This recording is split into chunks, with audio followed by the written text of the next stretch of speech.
Welcome, Charlotte. Can I ask you to please introduce yourself and give us an indication of your role in the co-op? Sure. I'm Charlotte Rutherford. I'm the Director of Sustainability at Fonterra, and that means that I'm responsible for end-to-end sustainability at the co-op. Obviously, there's many people with individual day jobs relating to their aspect of where they work in the business, but I'm the one that has to put it all together, right from our farmer shareholders producing the milk right through to our customers and their ambitions and what they may be wanting from us as a supplier. I've been at the co-op 21 years, but it's been a fantastic place to build a career in sustainability, and I feel really fortunate to have had the opportunities I've had. And what's your personal view on sustainability?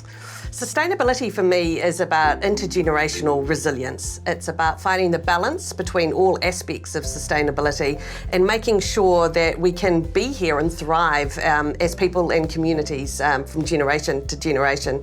So that generally means change, and sometimes change can be pretty tough for people.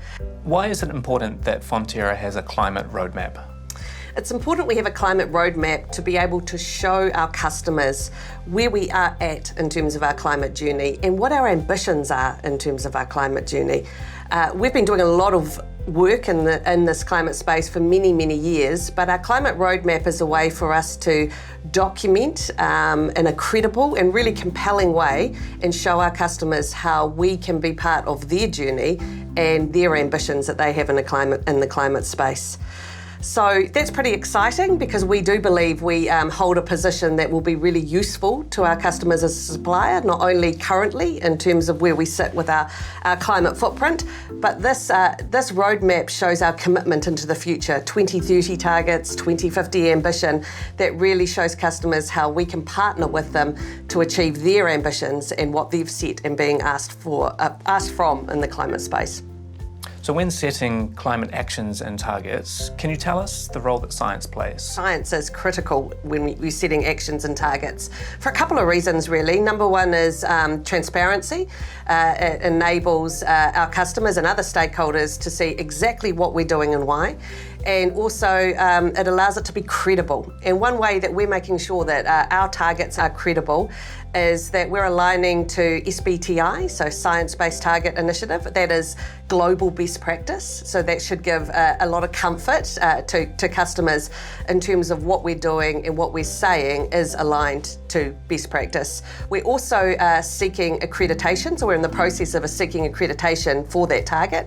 That can take a little while, but that is definitely what our intent is, so that exactly as you asked, science is really the base of everything we're doing in this space. Are you able to share what Fonterra's climate ambition is? Sure. We have a 2050 ambition of being net zero. Our 2030 targets are SBTI aligned, so that means we align to a 1.5 degree future. But for our 2030 targets, we have a 50% absolute reduction to GHG emissions in terms of Scope 1 and Scope 2 from a 2018 baseline, which is a build on our previous targets for those two scopes. And we have a new target, which is to reduce our Scope 1 and Scope 3 flag GHG emissions from dairy by 30% per tonne of fat and protein corrected milk between 2018 and 2030. And our 2030 flag target aligns with the SBTI Forest, Land and Agriculture Guidance, or FLAG. Fonterra has selected the commodity approach pathway, which means the target is intensity based and it's specific to dairy. So there's a lot that have been put into that, but we're pretty excited about the level of ambition that we have and the future for our co-op working towards those. That's a new target for Fonterra? It is a new target. So in our full emissions footprint, 93% of our emissions are Scope 3 and 86% of those are on farm. So that means our farmer owners hold the responsibility for the majority of both of our emissions footprint. But this roadmap and that commitment are for that new on-farm target. So it's going to take a big change program for us to be putting in place to help drive that change on farmers farms, they're individual businesses. But that's the nature of a co-op. Our farmers own this co-op, so their commitment to roadmaps and doing these things, we've done it before and they've done it before. So our farmers have already done a lot of work in terms of managing their impact on water quality within New Zealand and the New Zealand domestic environment for that. So they've already embraced environmental change on farm, and this is really just the next step for them on that journey.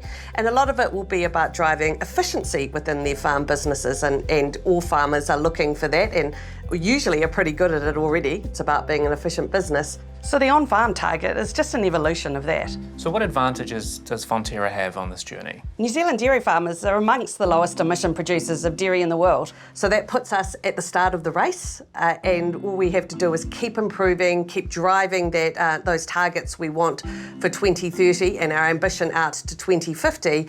And we stay at the front of the pack. That's really important for our customers because it means we can partner with them on their journey and be delivering what they need in terms of net zero ambition out to 2050.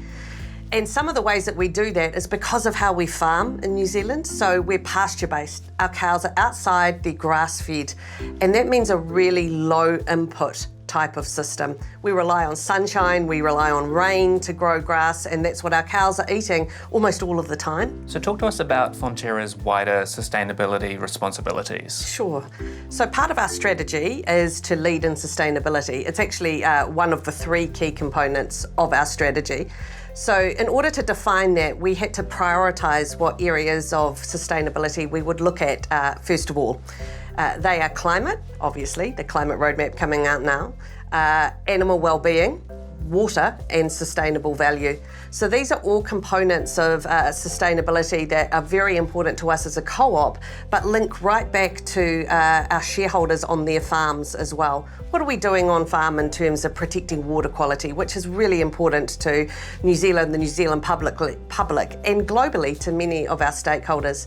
Animal well-being. This is a place where we win already in terms of farming within New Zealand and the pasture-based system. Our cows are outside, they're grass-fed, they're exhibiting natural behaviours in terms of the way they interact and move about the farm during the day. So this is a very natural way for milk to be produced in terms of what we do here in New Zealand. So what does this mean for our customers? So us having a target now that covers all of our scopes means we're giving a fulsome response to what our customers need.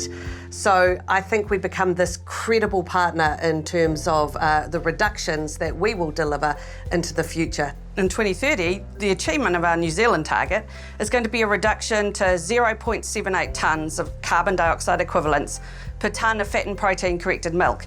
It's quite a mouthful, but I think the key bit in there is the 0.78. That's what we will be looking at in 2030. So what does the future look like for dairy? I think the dairy's future looks really bright.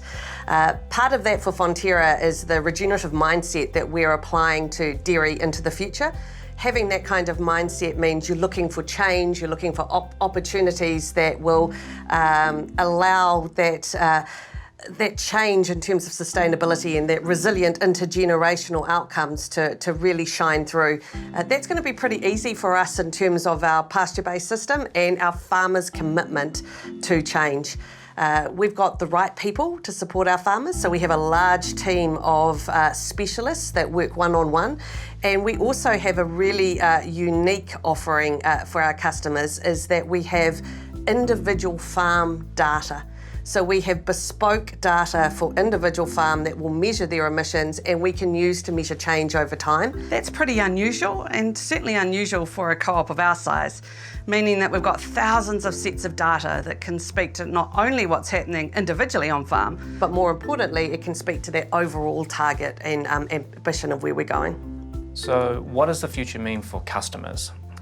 We're hoping that their future will be to partner with us as the supplier of choice in terms of low emission dairy. This roadmap and our targets into 2030 and our ambition out to 2050 can give our customers confidence in terms of our ability to deliver them what they need.